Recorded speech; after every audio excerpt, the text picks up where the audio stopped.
Hey, what's up everybody? It's Muth24, and today I'll be taking a look at the 1 to 144 scale high-grade Gundam Virtue from Bandai's Gundam 00 line of kits. The colors you're going to get right out of the box with this guy are the very dark gray color for his GN cannons and for the sides of his legs here, as well as the torso. You're going to get the white and the lighter gray for most of his joints, the yellow for the little bits on his shoulders and then his V-fin, as well as the engines there. And then there are some red pieces for the torso there, the crotch piece, and then his feet. The stickers you get with him, as with most of the lead 00 Gundams, you do get the traditional gray stickers that come for the GN pieces, and what I decided to do is paint the stickers with my metallic Gundam marker to look like they're that shiny green color that the GN parts appear in the show. And then I just put the plastic piece over top of it, so I don't know if you can see real well there, but it does kind of look like it's shiny and green, and it looks better in the light. That's a little bit better there. So yeah, the other stickers you're going to get are the camera on the top of the head, the eyes. There's more GN particle stuff on the side of his head. There's a couple stickers on the back here. You've got one on either side there, those gray pieces. You've got that little blue sticker there, the big gray one on the bottom. And on these GN cannons, you've got one on either back of the GN cannon, and it's identical on the other side. So you've got one on top, one on bottom, one in the front, same thing on the other side. And then on the side of the legs, you've got one there, one there, one there, and one there. And then you've also got the pieces in the blue stickers in the thigh there. And you also have one for the bazooka, which is just the scope piece there. As far as his posability goes, up on the camera. And I did go ahead and panel line this guy, I didn't paint him, but as far as his posability goes, the GN cannons can move 360 up there, up and down, and if you move them out of the way, you can get his arm to rotate 360. And then you also have this motion between the shoulder and the torso, which helps him hold the GN bazooka better. You've got rotation below the shoulder 360, bends about 90 degrees at the elbow, and then the wrist will rotate 360 and wiggle the hand all over the place. The torso, put that back down a second, the torso can actually rotate 360 without much trouble, which is kind of interesting just because of how bulky this guy is. But yeah, he can do it. The front skirts are attached by the, they're like two ball joints that are kind of stuck together, and you can separate them if you want. I didn't for this guy, so it just kind of swings up about that high.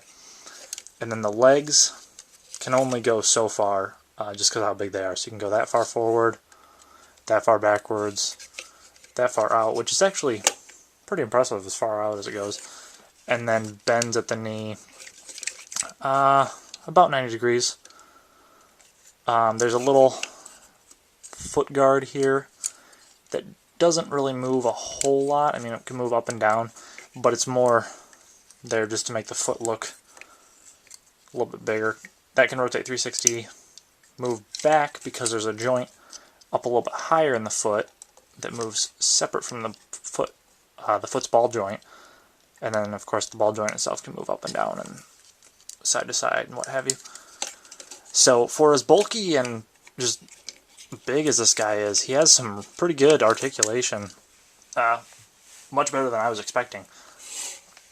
Now, as far as his accessories go, he does come with two clear pink beams, which the handles will just slide right into his hand. But if you want to put the handles away, they go into either one of his kneecaps. And there's the other one sitting in there. So you can just pop that right on out. He's good to go. His backpack cannons, or his GN cannons, can just flip up like that, and then there's a little switch there that you pull forward, and then the cannons extend. And then you can do the same thing on the other side. These vents on the legs can also pop open, and it's just basically meant to do that so he could enter his Trans Am mode. There is a Trans Am version of the Virtue out now. There wasn't one, obviously this kit came out, so you can do the same thing on the GN cannons as well. So they can extend a little bit. And then you just push them back in, and they'll clap into place. The reason he doesn't have both of his hands right now is because I just went ahead and put the other one on his GM bazooka, and basically all you have to do is pull the back of the hand off and snap it back together around the handle. And you get two different handles, and these side ones can flip in and out and then move up and down a little bit. Actually, you have four different handles. There's just two of these normal cannon handles, but you can also take this and put it on the other side if you want and have him hold it there. And there's parts in the show where he's holding the GM bazooka from these parts, and then the back just kind of rests in the front of the GM drive there. He also has a little flip-up handle on the top, where if he just wants to carry it along, he can do that. Basically, to get the cannon to extend, you just pull down on the white part, and you have to wiggle it back and forth, and then pull out the yellow pieces, and there's little bits that kind of stick up, almost like teeth, so you can just like grab onto them.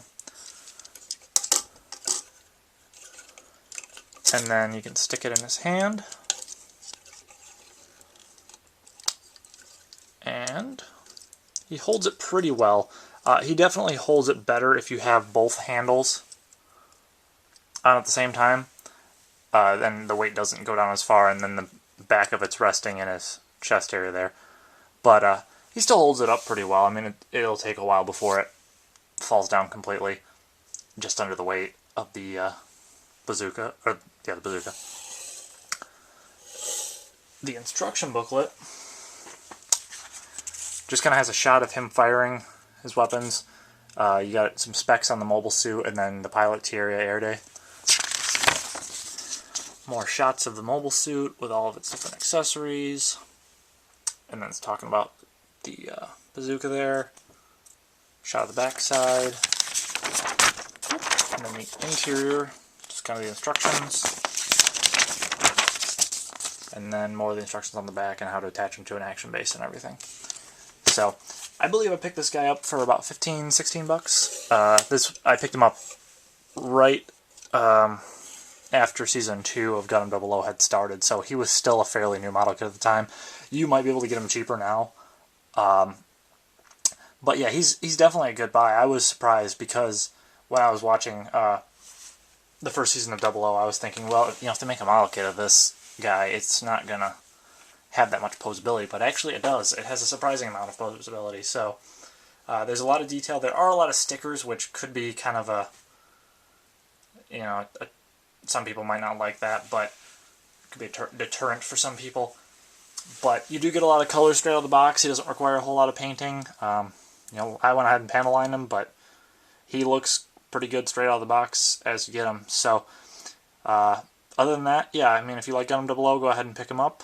And with that, I will see you guys next time.